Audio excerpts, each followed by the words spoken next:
Son las 17, hemos recibido a Monseñor Carlos Castillo, arzobispo de Lima, y vamos a comenzar por lo más importante, por el origen de todo, que es el Evangelio, es decir, el relato de la vida y la transcripción de las palabras pronunciadas por Jesús.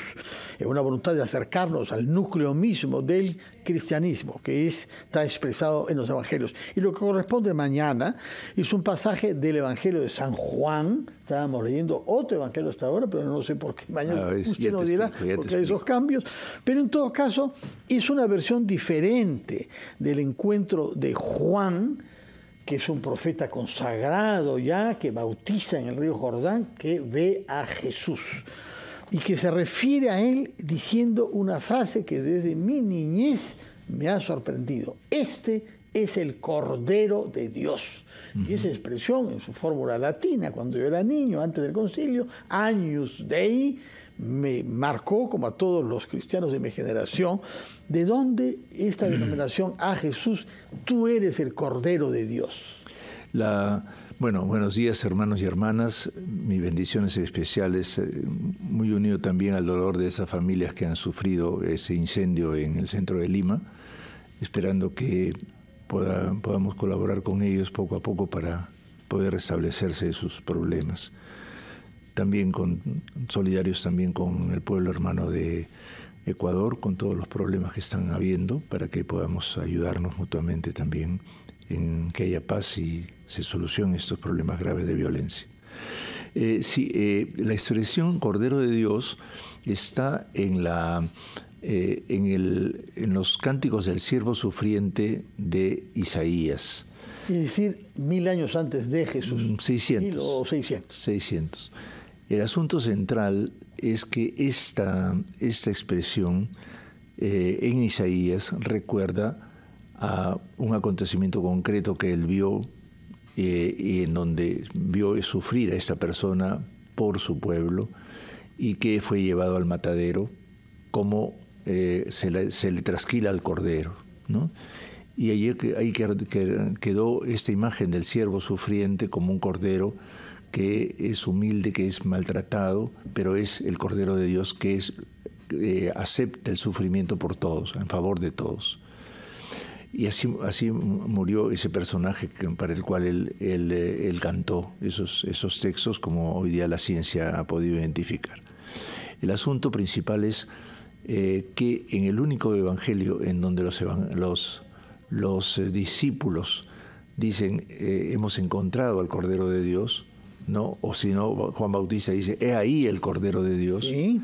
Es interesante porque la comunidad de Juan es una comunidad que ha escrito tardíamente, digamos, al fin del proceso inicial de Jesús.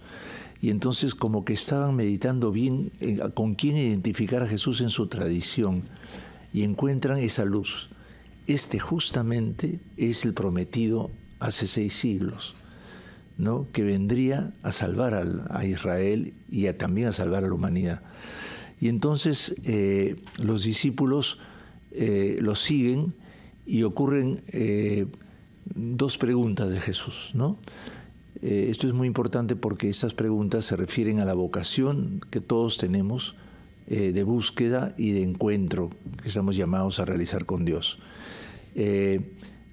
Señor, ¿dónde vives?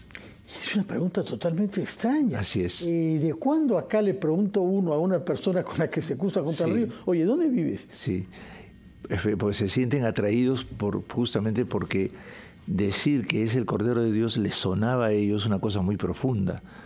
Y además el esfuerzo que hace Juan es empalmar estas antiguas tradiciones que habían estado subterráneas, porque no eran usadas en las manifestaciones religiosas de los sacerdotes que dominaron esos 6 siglos. Y entonces los discípulos tienen curiosidad porque se abren a algo que se les había hablado en los profetas mucho tiempo atrás y que quizás ya nadie refería, ¿no? Y entonces Jesús pregunta eso, Señor, ¿dónde vives? Y él, porque él le dice, ¿qué buscan? ¿Dónde vives? Y entonces dice, vengan y verán.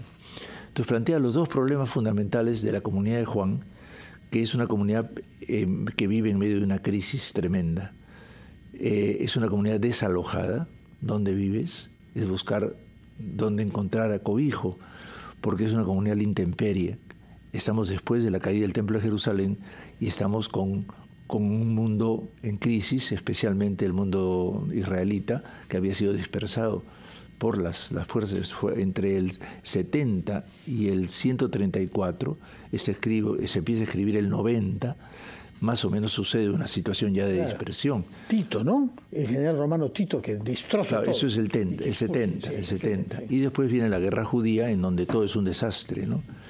Y entonces es una comunidad que, viviendo en medio del desastre, empieza a caminar y no tiene dónde ir.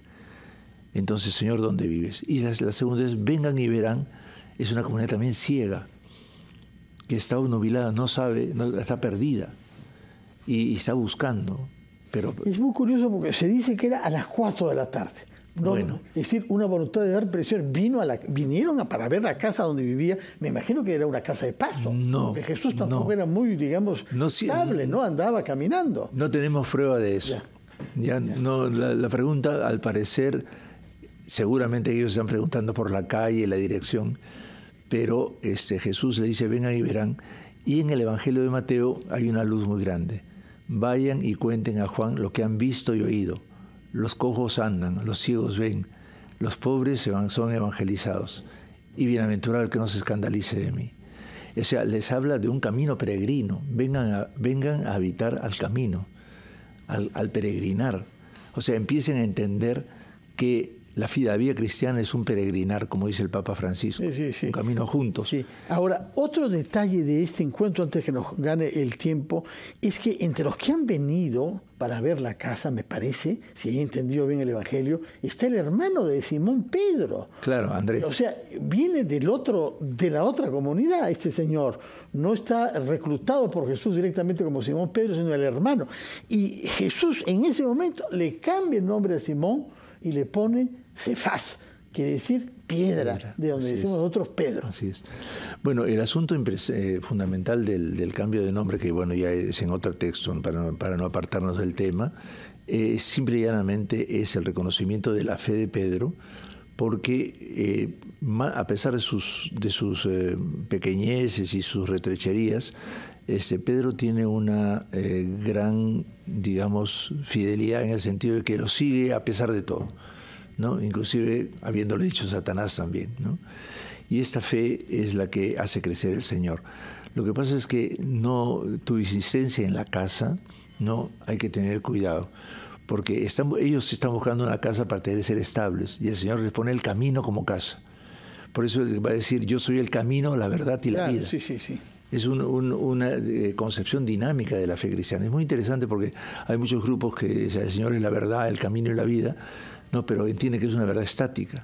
El Papa ha dicho que justamente las personas que son cristianas son enamoradas y no acostumbradas. O sea, son personas que están siempre abriéndose, ¿no?, al amor y al camino de la vida en su inseguridad, pero todos juntos acompañándonos y uniéndonos. Muchísimas gracias por esta aclaración. Es un pasaje extraordinario que recomiendo leer, San Juan, capítulo 1, versículos 35-42. Se leerá mañana en la misa y usted hará la homilía, naturalmente, sobre eso. Jesús nos ha enseñado a ser capaces de amar la sana alegría de las bodas de Caná, a sentar en nuestra mesa a los pobres y a los pecadores en signo de comunión, a no sujetarnos supersticiosamente a reglas de impureza, sino considerar todo como un don de Dios confiado en nuestra custodia. Sin embargo, cada vez más nuestra sociedad da muestras de haber perdido el sentido auténtico de la relación con los bienes de la tierra. Muchos trastornos alimenticios expresan el sufrimiento de tantas personas ante esta realidad. Hemos pasado de ser administradores de los bienes divinos a ser consumidores, detentores de una voracidad insaciable que está destruyendo el planeta. Saludo cordialmente a los peregrinos de lengua española. Pidamos al Señor recuperar el sentido eucarístico del comer, en lo que tiene de acción de gracias a Dios por lo que nos da y de comunión con el hermano, con el que compartimos la alegría de la fraternidad. Que Dios los bendiga. Muchas gracias.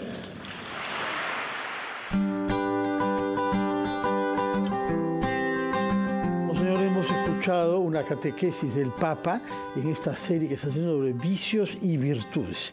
Y hoy habló sobre lo que es uno de los 7 pecados capitales, aunque ya lo hemos olvidado, lo hemos puesto de lado, ante el auge de cierto tipo de comidas y ciertos trastornos alimenticios, como ha dicho el Papa, y sobre todo lo que dice al final, una voracidad insaciable que está destruyendo el planeta. Sí, yo creo que uno de los problemas más grandes que tenemos ahora, inclusive por desesperación, por soledad, podríamos decir, esta inseguridad en la que vivimos, respondemos siempre con posesión. Y la gula tiene relación también con la gula de dinero, con la gula de satisfacción. Entonces el otro no existe, me engullo al otro, no solamente a la comida, sino también a las personas, ¿no? Y entonces la importancia del respeto, del debido respeto, de la distancia entre las cosas, el no capturar todo, no poseer todo el tiempo, ¿no?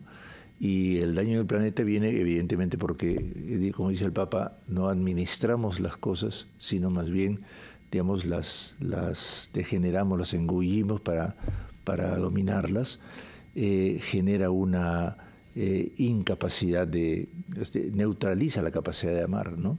La convierte en poseer y sucede en todas las dimensiones personales, ¿no?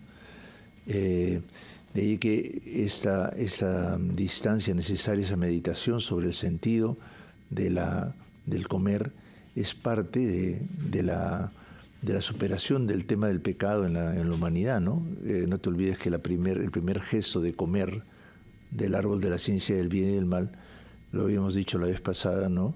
Es un comerse, diríamos, los elementos fundamentales que dan vida, que son razonar, reflexionar, profundizar las cosas, ¿no? Entonces, hoy día especialmente me parece que hay una especie de apuro por ganar como sea el poder, y también hay la gula del poder, ¿no? Y eso es indispensable que lo superemos, porque el poder es para el servicio de todos y no se puede poseer en forma desordenada. Monseñor, alejándonos un poco de los temas doctrinales de fondo y hablando de las cosas de coyuntura, esta semana tenemos un aniversario más de la Fundación Española de Lima, 489 años atrás. Y desde el primer momento ha habido un responsable de la diócesis en todo lo que ha tenido que ver con la historia de Lima, su Fundación Española, la independencia y naturalmente hasta nuestros días.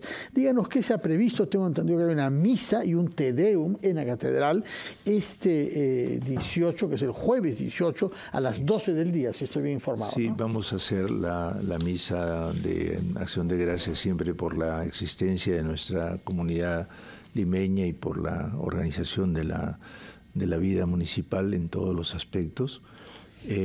Esperemos podernos disponer al Señor para poder encontrar luces, porque estamos en un momento también difícil en la ciudad. Hay una serie de planes y de cosas que son muy importantes, sobre todo los que sí son de urgencia, que se resuelvan. Y luego también tenemos que tener unas nuevas dimensiones sobre lo que queremos hacer con la ciudad, ¿no? Es verdad que la ciudad necesita la visita turística, pero también en esa misma zona viven cantidad de personas en la calle, ¿no? Y es necesario atenderlas. Es necesario ver cómo organizamos de otra manera la ciudad, que fuera una ciudad acogedora, capaz de permitir que todos nos sintamos a gusto, ¿no? Todavía hay muchos problemas no resueltos y bueno, nadie dice que se tiene que solucionar de la noche a la mañana, pero es necesario poner las bases para que se solucionen bien, ¿no? Bueno, y nosotros como diócesis de Lima lo celebramos porque también es aquí donde prácticamente fue la capital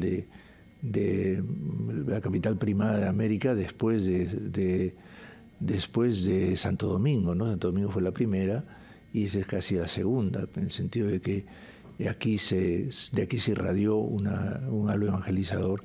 Y yo quisiera también, como ciudad de Lima y como iglesia de Lima, volver a la condición, a la vocación de la ciudad, que es la de una iglesia en misión como Santo Toribio lo fue. De acuerdo.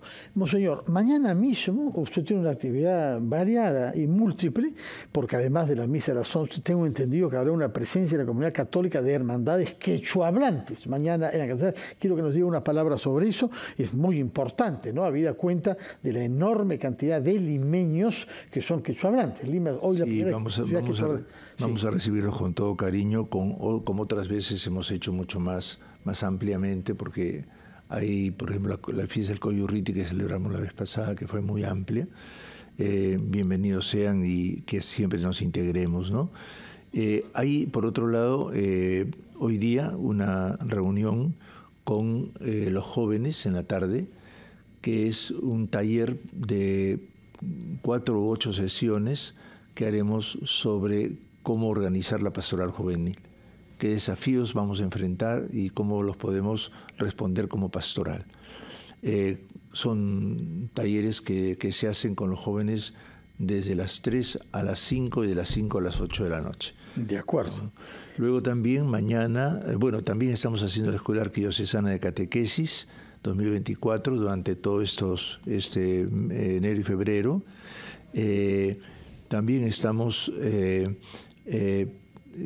propiciando la celebración de la Catedral de la Confirmación, que será el domingo 20, y mañana también tenemos una misa con los venezolanos. Eso me interesaba, es dedicada a la Virgen de Carabobo, que es una advocación mariana de Venezuela, ¿no? Sí, la Divina Pastora le llaman. Ya vamos a hacerlo en la parroquia de Santa Teresita a las 9 de la mañana. A las 11 me voy a la catedral y luego en la tarde 75 años de mis amigas, las hermanas Carmelitas Vedrunas, ¿no? Que son gente... Esas sí que no las conozco, no he tenido el gusto. ¿Dónde tienen su sede esas carmelitas? Ellas viven en Paracas 333, en Jesús María, en Pueblo Libre. Sí. En Pueblo Libre, y vamos a celebrar en el ICET, en el Centro de Estudios Teológicos Juan 23. Ahí vamos a celebrar la misa. Bueno, nuestro saludo entonces a esas carmelitas. Todas las carmelitas son admirables. Estas vedrunas que usted menciona no las conocemos. Y saludo también a los venezolanos que tienen un gran culto a la Virgen de Carabobo, que recen naturalmente por sus compatriotas que no se están portando bien en el Perú. Ellos son los primeros que sufren de eso y los primeros que saben, porque hay muchos venezolanos laboriosos y trabajadores que son los primeros avergonzados de lo que hacen algunos compatriotas de ellos. Más quiero agradecerles porque también nosotros fuimos peregrinos en Venezuela cuando la gran crisis económica de la época del primer gobierno de Alan García, y mucha gente salió del país y fuimos acogidos allá por ellos. Muy bien, monseñor, muchas gracias por su presencia acá, por sus palabras, por las invitaciones que nos están formulando, las cosas que nos informa. Lo escucharemos mañana en su homilía de la misa de 11 en la catedral, que se transmite como siempre en la radio y televisión pública y en la página en Facebook de los Obispados de Lima, y ahí profundizaremos sobre esta denominación de Jesús, que siempre me ha parecido muy original y sorprendente, Cordero de Dios. Para despedirnos, yo le ruego que ofrezca su bendición a todos los que nos están escuchando y especialmente a los limeños que esta semana sabremos que nuestra ciudad cumple un año más de vida, 489. Queridos hermanos y hermanas de nuestra ciudad de Lima, preparémonos para vivir juntos intensamente la apertura al Señor para que ilumine nuestra ciudad, y el patrón Señor de los Milagros puede hacernos el milagro de convivir juntos y desarrollarnos con claridad y con buena perspectiva y futuro pacífico del Perú. Reciban esta bendición y la extiendo a los hermanos venezolanos, que mañana nos veremos, a las hermanas vedrunas, también a las hermanas teresianas, que he celebrado los 100 años de su institución por el Papa Pío XI, y por eso ahora reciban esta bendición unidos todos en el amor del Señor, pidiéndole al Señor que siempre nos permita a todos crecer en la fe, rectificar nuestros errores y caminar siempre esperanzados, como dijo el Papa, sin que nos roben la esperanza. La bendición de Dios Todopoderoso, Padre, Hijo y Espíritu Santo, descienda sobre todos y sobre todas y permanezca para siempre. Amén. Buen domingo mañana. Muchas gracias, Monseñor Carlos Castillo, por su presencia acá y por la fidelidad de su compromiso con este programa de RPP.